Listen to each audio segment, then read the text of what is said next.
मैं उस कहानी को जब सुना तो मैं वहां रखकर देखा कि क्या मैं दुकान चलाते हुए इतना सुरक्षित हूं? क्या मेरे नहीं रहने के बाद मेरा ये दुकान यूं ही चलता रहेगा जैसे मैं चला रहा हूं? क्या मेरे नहीं रहने के बाद इस दुकान से मेरी परिवार चल जाएगी? क्या मेरे नहीं रहने के बाद मेरे बच्चों की ख्वाहिशें पूरी हो जाएगी? हर जगह मैंने पाया नो, क्योंकि वहां घोर कंपटीशन है, हर दिन कंपटीशन है, हर क्षण कंपटीशन है। कभी कभी तो हम लोग खरीद के जितने दाम में लेकर आते थे उतना में ही बेच देते थे, इस तरह का कंपटीशन था। तो हमने पाया क्या? और इस तरह की परमारथ करने से परिवार चल नहीं सकती थी। दोस्तों, उस सेमिनार के अंदर में महागुरु श्री नरेश कुमार मिश्रा सर के द्वारा एक उदाहरण दिया गया था जिसने मुझे झकझोर दिया था, मुझे रात भर सोने नहीं दिया। मैं वह वाकया जो है आप लोगों के बीच भी शेयर करना चाहता हूं। क्या इजाजत है? ओके, आइए बताता हूं। उन्होंने बताया कि आज आप लोग अपने घर जाओ और अपनी दिनचर्या से फुर्सत होने के बाद में खाना पीना खाओ, प्रेम से सो जाओ। अपनी घड़ी में अलार्म लगा के सोना। रात को जब 1 बजे तो जगना और जगकर अपने पारिवारिक सदस्यों को देखना और तब महसूस करना कि क्या ये बिजनेस करने की जरूरत है या नहीं। पहले तो मुझे लगा कि इससे क्या होता है,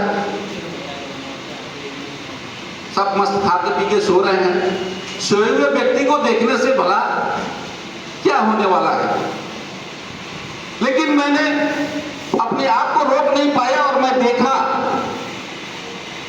मैं रात को 1 बजे जग गया। जगने के बाद मैं जाकर देखा कि मेरी पत्नी और मेरे बच्चे बिंदास शांत सोए हुए। किन्हीं के पैर उनके सर पे था, किन्हीं के बदन से कपड़े उल्टे सीधे थे, किसी का सर तकिए पर नहीं था।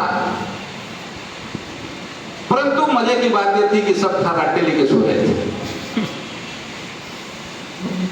एक पल के लिए बड़ी सुकून हुई, वाह कितनी सुकून है। लेकिन उस उदाहरण में उन्होंने बताया था कि 1 सेकंड के लिए वहां अपने आप को हटाकर देखना। मैं भी वहां से अपने आप को हटाया। मैं ये महसूस किया कि मैं दुनिया में नहीं हूं, मैं इस जमीन से नहीं, मैं उस आसमान से मैं अपने परिवार को देख रहा हूं। मेरे रोंगटे खड़े हो गए, आंख से आंसू आ गया और मैं कांपने लगा,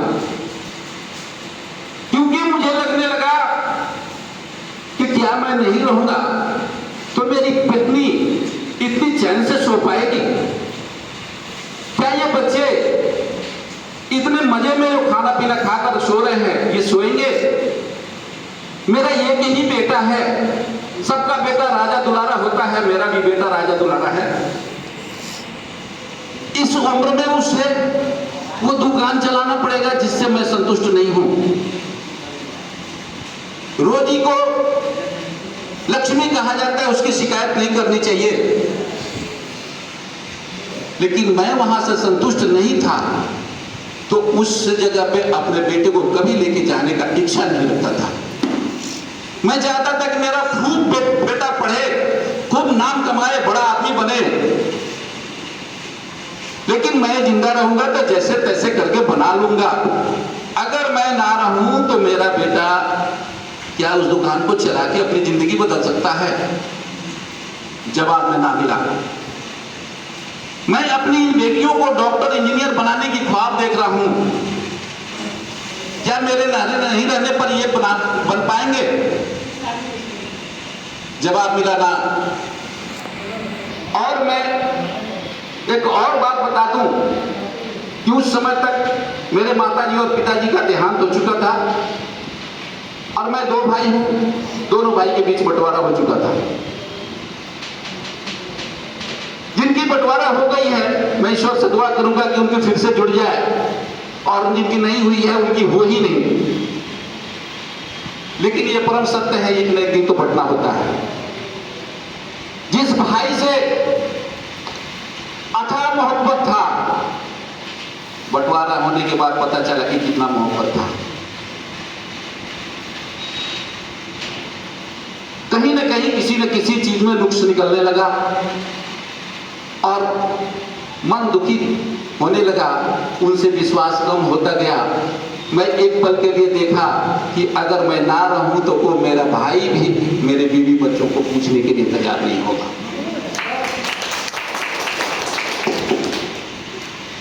मैं सच्ची बताता हूं, मैं खूब रोया और मेरे रोने के बाद में मेरी पत्नी जग गई। उन्होंने पूछा क्या है, क्या बात है, आप उस कमरे से इस कमरे में कैसे चले आए, क्या बात है, कुछ चाहिए? वो भी घबरा गई। रात तो 1 बज रहा है। मैंने उनको कुछ बताया नहीं और अगले ही दिन मुझे जो व्यक्ति उस सेमिनार को देखने के लिए बुलाया था उसको सामने से फोन किया, आ भाई मैं काम करने के लिए तैयार हूं।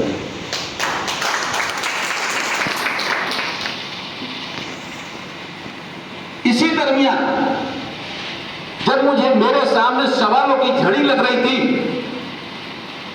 एक सवाल मेरे पास और भी आया। मेरे पिताजी सरकारी शिक्षक हुआ करते थे, मेरी माताजी आंगनवाड़ी सेविका हुआ करती थी। यानी मेरे पिताजी के पास भी आमदनी था, मेरे माताजी के पास भी आमदनी था। और जिस परिवार में आमदनी होती है उस घर में सुकून और शांति भी होती है। मैं कभी अपने पिताजी और माताजी को लड़ते नहीं देखा। पिताजी को देने की जरूरत नहीं होती थी, माताजी को मांगने की जरूरत नहीं होती थी। जो भी अवसर होता था, पैसे अपने हैं, खर्च कर लो। हम लोग भी खूब मजे लेते थे, कभी मां से मांग लेते